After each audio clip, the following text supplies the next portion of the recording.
Medyo siya mapait na karanasan. Ilan ba yung nilagay? Kung hindi ako yung nagluto nito, hindi ko to kakainin. Hindi kaya ni Shine, kasi ang pait nga talaga. Guys, our dinner for tonight, ang palaya na dulot ng pait ng kahapon.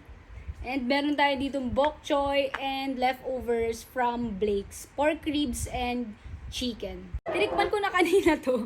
Yung isang tinikman ko mapait siya. Kaya hindi na ako mamamag-asa na mag-iiba yung lasa nito. Pero totoong mapait siya. Hindi successful yung process ko na para matanggal yung pait niya. First bite.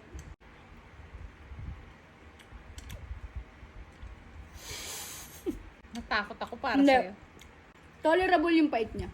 Ay, di maganda. Makakain mo. Alam mo yung pait niya, yung pag kinagat mo lang.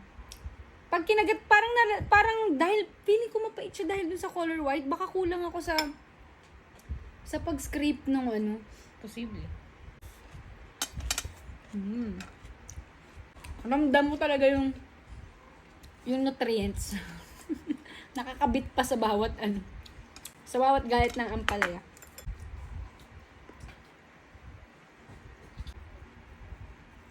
Grabe, bambot. Ang sarap.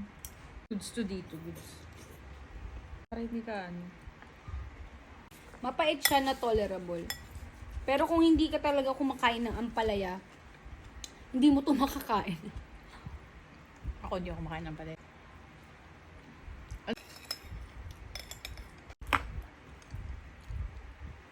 Pait eh. Pero kukuha pa ako. Masarap siya, mapait lang. Next time po, babad niyo po sa hot water. Honest review. No good. Masaklap at mapait na pagsasama. Tagal ng pagtitiis ko inubos ko. 13 minutes.